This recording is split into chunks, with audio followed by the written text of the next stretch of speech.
I used to believe that the opposite of love was hate. I don't think that anymore. Hate at least means there's still passion, still energy, still something left between two people. But silence? Indifference? That's the real death of a marriage. And that's exactly what happened between me and my wife, Meredith. At first, I thought she was just tired. Work had been stressful for her, and I figured she needed space. So I gave it to her. When she'd come home and barely acknowledge me, I told myself she was just exhausted. When she stopped texting me during the day, I convinced myself she was just busy. When she stopped kissing me goodbye in the morning, I blamed it on the rush to get out the door. But then the silence became routine. Days turned into weeks, and before I knew it, I was living with a stranger. I tried to break through it. I planned a nice dinner at her favorite restaurant. She spent the evening staring at her phone. I booked a weekend getaway, just the two of us. She made an excuse about work and never even packed a bag.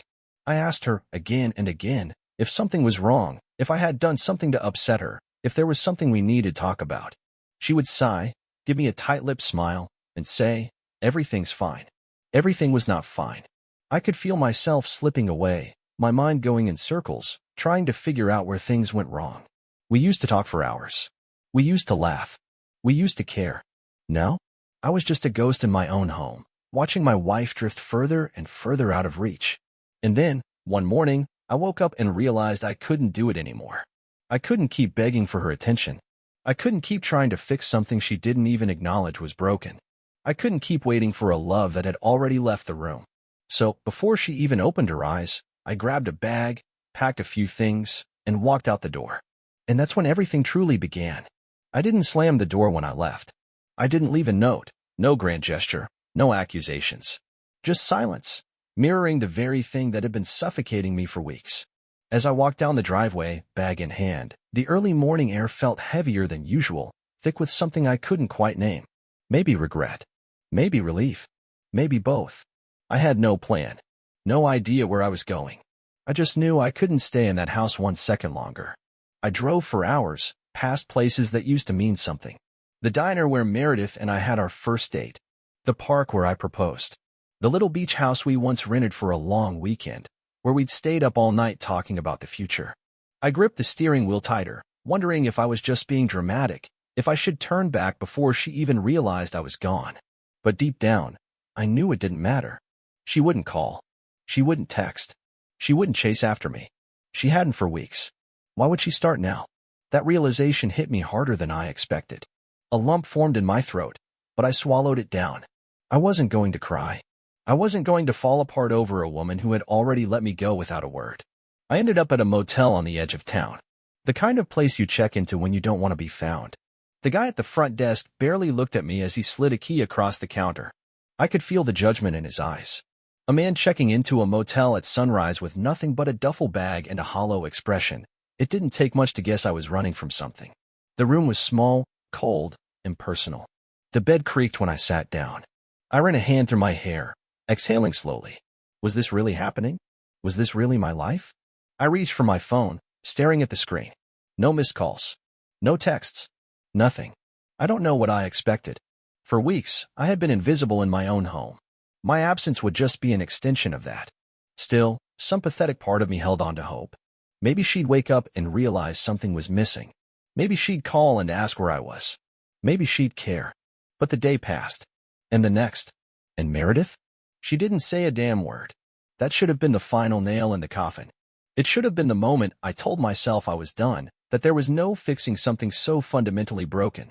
But instead, I spiraled. I replayed every conversation, every moment, every possible thing I could have done to make her shut me out. Had I worked too much? Had I not worked enough? Had she simply fallen out of love with me and was too much of a coward to say it out loud? Or worse, was there someone else? That thought had been lurking in the back of my mind for a while, but I had always pushed it away. Meredith wasn't like that. She would never betray me like that, right? But then I remembered the late nights, the unanswered calls, the way she started dressing differently, paying more attention to her appearance while barely acknowledging me. The way she clung to her phone like it was her lifeline, always tilting the screen away when I walked by. And the silence. God, the silence. I clenched my jaw, my chest tightening.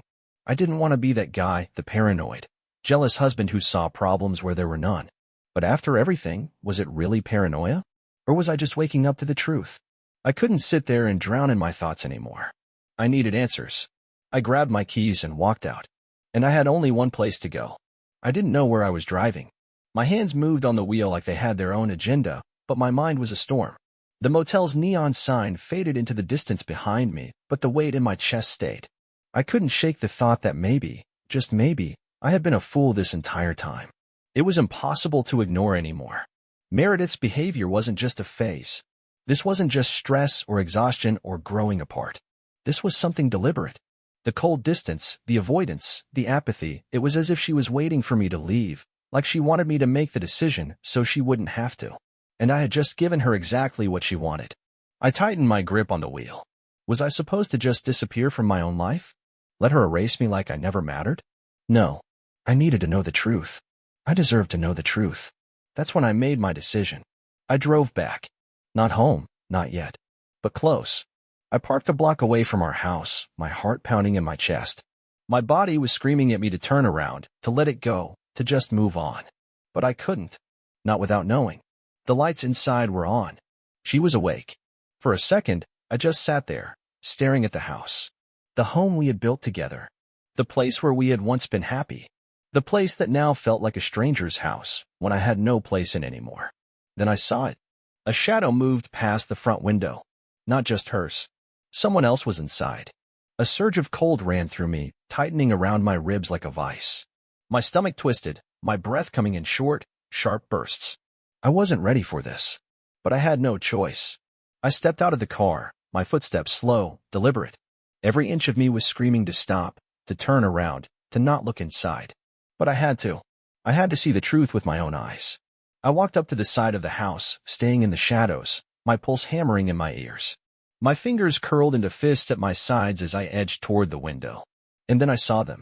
Meredith, sitting on the couch, smiling. And across from her, a man. I couldn't see his face at first, but I could see her. The way she leaned toward him. The way she laughed, really laughed. The kind of laughter I hadn't heard from her in months. The kind of smile I thought she had forgotten how to make. It wasn't forced. It wasn't polite. It wasn't tired. It was real. And it was for him. I felt my stomach drop. Then he moved, turning slightly. And my world tilted. I knew him. Nathan.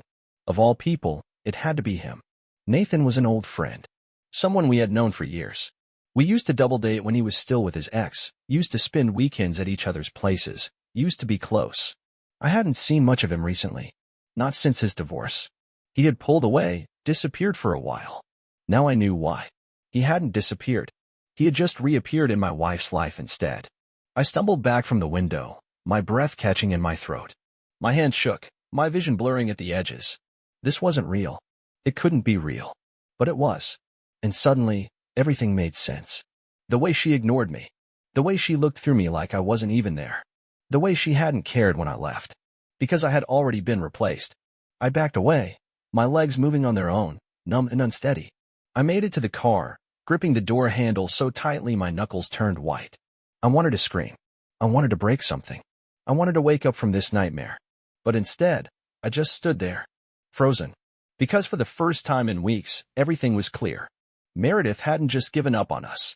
She had moved on long before I even realized it. And now, I had to figure out what the hell I was going to do next. I don't remember how long I stood there, gripping the door handle of my car like it was the only thing keeping me upright. My mind was blank, yet full at the same time, racing in every direction, unable to settle on a single thought. I had spent weeks wondering what went wrong, blaming myself, convincing myself that maybe I was the problem. But now, standing in the cold night air, watching my wife, smiling at another man like he was the center of her world, the truth crashed down on me like a tidal wave. It had never been about me. It had been about him. She hadn't been distant because of work stress. She hadn't been pulling away because she was going through some personal crisis. She had been pulling away because she had already moved on. And I had been too blind, too trusting, to see it. I felt like an idiot. No, worse than that. I felt like a ghost. Like I had already been erased from my own marriage before I even realized what was happening. I exhaled sharply, my breath visible in the cold air. I could feel my pulse hammering in my throat, my body tense with something I couldn't name. Anger? Sadness? Betrayal? All of it. I forced myself to look back toward the window, even though I didn't want to, even though I already knew what I'd see. Meredith, laughing softly, reaching out to touch his arm.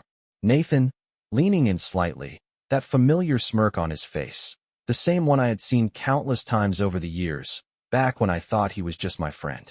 My stomach churned. How long had this been going on? Weeks? Months? Had it started while I was still desperately trying to fix things between us? Had she already given herself to him while I was still begging for her love? I clenched my jaw, trying to shove the thoughts away, but they came anyway. The memories. The little moments that suddenly made so much sense. The way she had started dressing up more when she used to barely care about her appearance at home. The way she had suddenly become protective of her phone, setting it face down whenever she was near me. The way she had stopped caring whether or not I was even there. And now? Now, she was sitting in our home, looking happier than she had in months, maybe years. It was like I had never existed. Like she had already rewritten the story of her life, and I was nothing more than a forgotten chapter.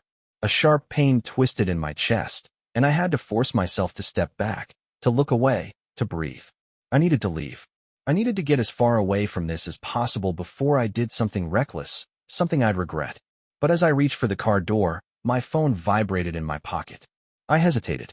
For a brief second, an absurd hope flickered inside me. Maybe it was her. Maybe she had noticed I was gone. Maybe she had finally realized that she was about to lose me. Maybe, just maybe, she still cared. But when I pulled the phone out and looked at the screen, my stomach dropped. It wasn't Meredith. It was an unknown number. I frowned, my fingers hovering over the screen before finally pressing answer. Hello. For a moment, there was only silence. And then, a voice I didn't recognize. You don't know me, but you need to hear this. My entire body went cold. I turned away from the house, stepping further into the shadows, gripping the phone so tightly my knuckles ached. Who is this? I demanded. The voice on the other end hesitated. Then, quietly, almost apologetically, they said something that made my entire world tilt on its axis. It's about your wife. And Nathan, there's something you don't know. A heavy pause. And then, I think you should sit down. I didn't sit down. I couldn't. My entire body was locked in place, every muscle coiled so tight I thought I might snap. The night air felt colder now, sharper. The house, my house, stood behind me, glowing warmly in the darkness, like some sick illusion of a happy home. But inside, my wife sat with another man, laughing, touching him, forgetting I even existed. And now, here I was, standing in the shadows with a phone pressed to my ear, listening to a stranger tell me that I didn't even know the full extent of the betrayal. My pulse pounded. Who are you? I asked again, my voice quieter this time, but more urgent. The line was silent for a moment. Then the voice, calm, measured, spoke again.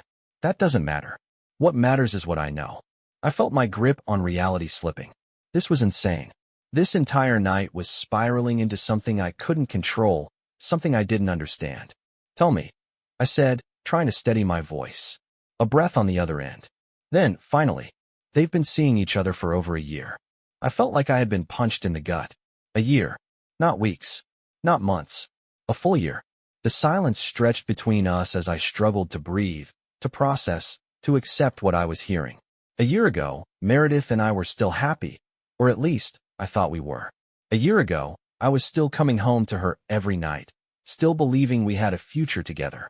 A year ago, I was still the fool who thought my marriage was real. And all that time, she was already slipping away from me. All that time, she was already his. I swallowed hard, my throat dry. How do you know this?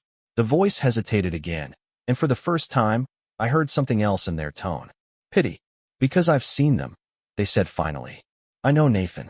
I know how he operates. And I know your wife. You're not the first. The words barely registered. My thoughts were racing too fast, memories flashing through my mind at a dizzying speed. Not the first? What the hell did that mean? The ground beneath me felt unsteady. I turned away from the house, forcing myself to take a breath, gripping the phone like it was the only thing tethering me to reality. Tell me everything, I said.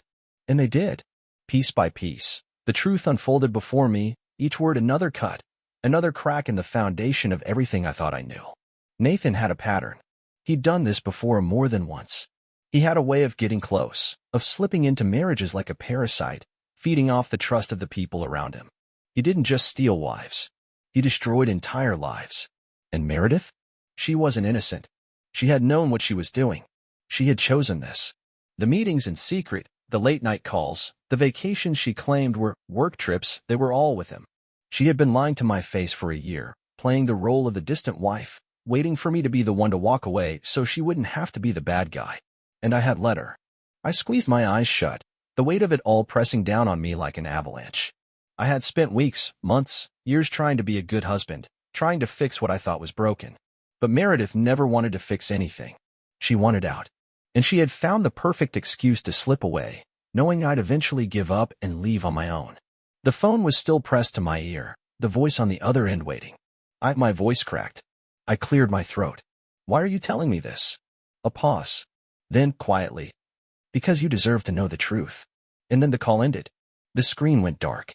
And I was left standing in the middle of the street, staring at the house that no longer felt like home, finally knowing that I had lost everything long before I ever walked away. I wasn't sure how long I stood there, but eventually my body moved on its own. I turned, walked back to my car, and got inside. But I didn't start the engine, because for the first time in a long time, I had nowhere to go. I sat in my car for what felt like an eternity. The street was quiet, the only sound my own ragged breathing. The dashboard clock flicked over to 2:17 a.m. Time had lost all meaning. A year. A whole damn year, and I had been living in a lie. I thought back to all the times Meredith had dismissed me, all the nights she had been too tired, all the times she claimed to be working late. I had trusted her. I had loved her. And she had been slipping away in plain sight, knowing full well that she had someone waiting in the shadows. Nathan. The betrayal burned deeper knowing it was him. Someone I had once considered a friend. A man I had welcomed into my home, into my life. A man I had trusted. And now, he was sitting in my living room, laughing with my wife, filling the space where I used to exist. The voice on the phone had said something that still haunted me. You're not the first. How many others had there been? Had Meredith done this before? Was I just another in a long line of discarded men who never saw it coming? I clenched my fists, my nails digging into my palms. The weight of it all was suffocating. I needed to move. I needed answers. I wasn't thinking clearly when I stepped out of the car, wasn't thinking at all. I just knew I had to see her, had to look her in the eye and ask her why. Why Nathan? Why the lies? Why throw away everything we built together for a man like him? Before I knew it, I was standing at the front door. My own damn door. The place that used to be mine. I hesitated for a moment, my hand hovering over the handle.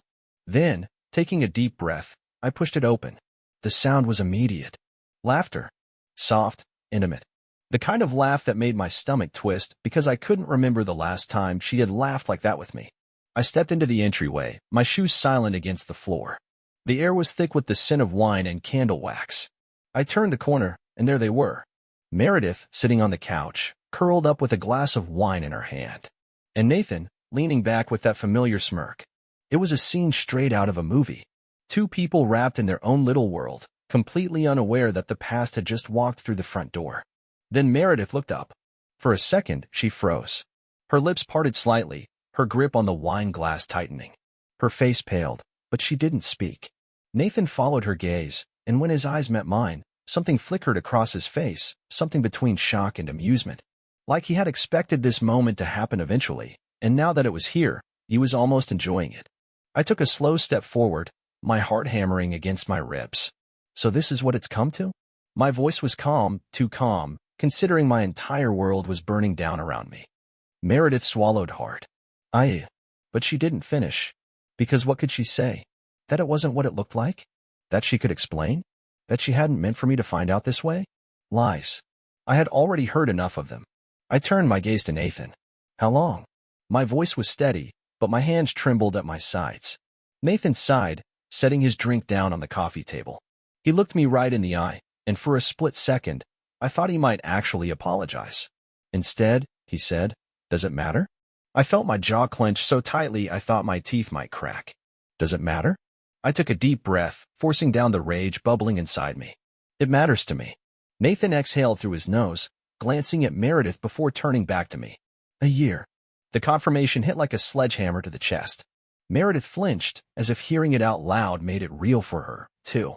But she still didn't say a word. Coward.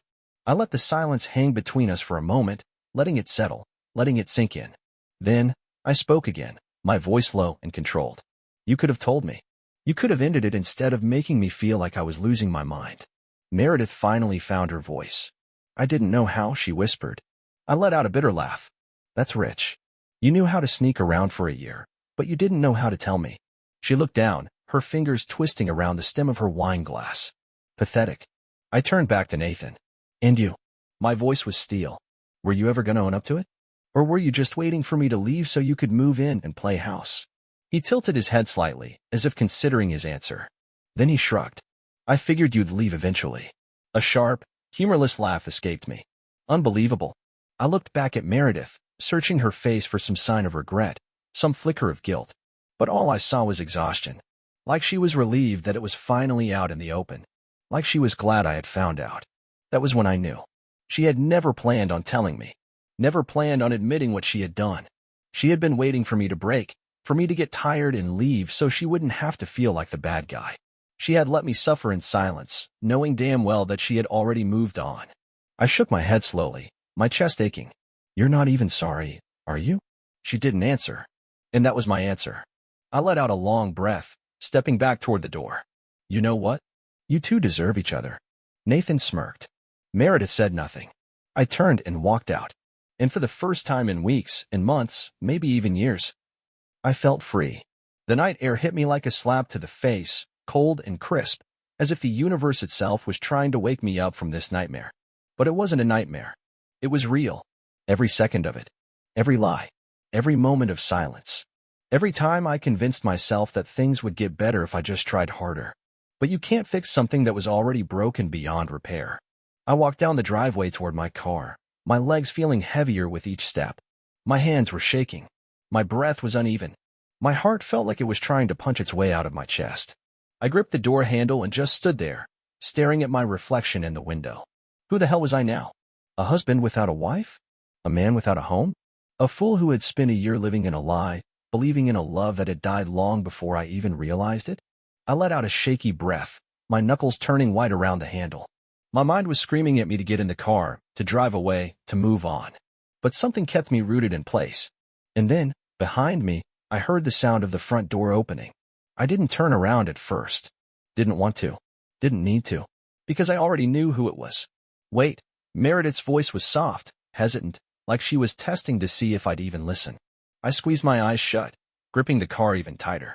I didn't trust myself to speak. A pause. Then, quieter. Please. I finally turned around. She stood in the doorway, arms wrapped around herself like she was cold, even though she was the one who had burned everything down. Her face was unreadable, caught between guilt and something else. Something I couldn't quite place. She took a hesitant step forward, her bare feet pressing against the cold concrete of the porch. I didn't want you to find out this way. I laughed. A bitter, hollow sound that didn't even feel like my own voice. Oh? And how did you want me to find out, Meredith? Were you waiting for the right moment? Waiting until Nathan got bored of you so you could crawl back to me? Her face twisted slightly, like the words stung. Good.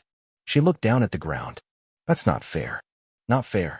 My voice was sharper now, the anger bubbling up past the numbness. What's not fair is me spending the last year trying to fix something you already threw away. What's not fair is you making me feel like I was crazy for thinking something was wrong when the truth was right in front of my face this whole damn time. She flinched. No, I shook my head. Don't. Just don't. For a moment, neither of us spoke. The silence stretched between us, heavy and suffocating. Then, finally, she whispered, I never wanted to hurt you. I let out another laugh, this one even emptier than the last. Well, you did a real shitty job of that. She bit her lip, looking like she wanted to say something else, but I had already turned back toward my car. I opened the door, sliding into the driver's seat. I didn't give her another look. I didn't need to. I already knew how this story ended. With me driving away, and her standing in the wreckage of what she had destroyed. A new beginning, or just the end. I didn't have a destination in mind. I just drove, past familiar streets, past the places that used to mean something, past the memories that were now tainted with the weight of betrayal. At some point, I pulled into a gas station. The fluorescent lights buzzed overhead as I stepped out, my body feeling like it had been running on autopilot for hours. I grabbed a bottle of water from inside, barely processing the cashier's half-hearted greeting. Then, as I stood by my car, drinking mechanically, my phone vibrated in my pocket. For a second, I considered ignoring it. But curiosity won out. I pulled it out and looked at the screen. A text. From her. Meredith, I'm sorry. I stared at the words, my fingers hovering over the screen. That was it. That was what she had to say after everything. I swallowed hard, my chest tightening. I typed. Deleted. Typed again. Then, finally, I sent my response. Me. You don't get to be sorry now. I turned off my phone, tossed it onto the passenger seat, and started the car. For the first time in a long time, I didn't look back. The road stretched endlessly ahead of me, a dark ribbon cutting through the night. The hum of the engine was the only sound keeping me grounded, the only thing reminding me that I still existed, that I hadn't completely dissolved into the numbness that had taken hold of me. I wasn't driving toward anything. I was just driving. The gas station where I last stopped was long behind me. The town, my home, my past, all of it was fading in the rearview mirror. I should have felt free. I should have felt relief. But I didn't. Because the truth was, you don't just walk away from something like this and magically feel better. You don't just drive off and leave behind the wreckage of a broken marriage like it never happened. I had spent years building a life with Meredith. A life that, as it turned out, had been falling apart long before I ever noticed the cracks. A year. A whole year of lies. The thought made my stomach twist, my grip tightening on the wheel. I replayed that night over and over again in my head. The moment I saw Nathan sitting there, so comfortable in my living room, in my space, like he belonged there. Like I had been the intruder. The way Meredith looked at me, not with guilt, not even with shame, but with something worse, apathy. She hadn't fought for me. She hadn't even tried. It was like she had already let go of me so long ago that my leaving wasn't even worth a reaction. And that's what hurt the most. Not just the betrayal, not just the lies, but the indifference. I shook my head, trying to clear the thoughts. I needed to stop. I needed to get out of my own head before I drowned in it. Spotting a small roadside diner up ahead, I flicked on my turn signal and pulled into the nearly empty parking lot. The neon sign flickered weakly, casting a dull red glow over the cracked pavement. I killed the engine and sat there for a moment, staring at the open 24 hours sign hanging in the window. My body felt heavy, like moving would take more effort than I had left to give. But I needed to be anywhere other than inside my own mind. I grabbed my phone, still powered off, stuffed it into my pocket, and stepped out of the car. The bell above the door jingled as I pushed it open. Inside, the diner was nearly empty, save for an older man nursing a cup of coffee at the counter and a waitress flipping through a magazine behind the register. She glanced up as I walked in, offering a tired smile. Sit anywhere you like, hon. I nodded, choosing a booth in the back, away from the windows, away from the world. The vinyl seat groaned under me as I sat down, exhaustion settling into my bones. A laminated menu sat on the table, but I barely looked at it. I wasn't hungry. I just needed a moment to exist without thinking. The waitress wandered over, pen poised above her notepad. Coffee. I nodded. Yeah, black. She scribbled it down, then hesitated. You okay, sweetheart? The question caught me off guard. I blinked up at her, surprised by the genuine concern in her voice. For a second, I almost laughed. Did I look okay? I must have looked exactly like what I was. A man who had just lost everything and didn't know what to do next. Rough night, I said finally, my voice raspier than I expected. She gave a small, knowing nod. I hear that a lot in this place. And with that, she walked away, leaving me alone with my thoughts. I stared at the empty space in front of me, my hands curled into fists on the table. My mind kept circling the same question, over and over again. What now? A life I no longer recognized. I had spent so much time fighting to keep my marriage together that I never stopped to think about what came after. After the lies. After the truth. After the person you built your life around turns out to be someone you never really knew. What the hell was I supposed to do now? I had no home. No wife. No future I had been working toward. I had nothing. The coffee arrived, steaming and dark, and I wrapped my hands around the cup, letting the warmth seep into my skin. I could go back, pack up whatever was left of my things, close that chapter, and walk away for good. But then what? I had spent so long being her husband that I didn't even know who I was without that title, without that weight, without that identity. I took a sip of coffee, the bitterness grounding me for a moment. Maybe that was the real tragedy of it all. Not just losing her, but losing myself in the process. The text that broke me. I sat in that diner for hours, lost in thought. The coffee grew cold. The waitress checked on me a few times, but I barely noticed. Eventually, exhaustion won out. I pulled out my phone and powered it on. A flood of notifications hit me all at once, but only one message stood out. From Meredith. I stared at the screen, my heart thudding dully in my chest. I didn't want to read it. Didn't want to see whatever half-hearted excuse or empty apology she had come up with. But I did, and what I saw made the last piece of me finally break. Meredith, I hope you'll be happy one day. Not I'm sorry. Not I made a mistake. Not I regret this. Just a casual, detached farewell. Like I had been nothing more than a phase in her life. A chapter she had already finished reading. Like I had never even mattered. I exhaled slowly, staring at the words. And then, finally, I did something I should have done a long time ago. I deleted her message, blocked her number, and put my phone face down on the table. Because for the first time in a long time, I knew exactly what I needed to do. I needed to start over. Without her. Without the weight of the past. Without waiting for closure that was never going to come. And as I walked out of that diner and into the breaking dawn, I knew one thing for sure. I had lost everything. But maybe, just maybe, that meant I could finally start again.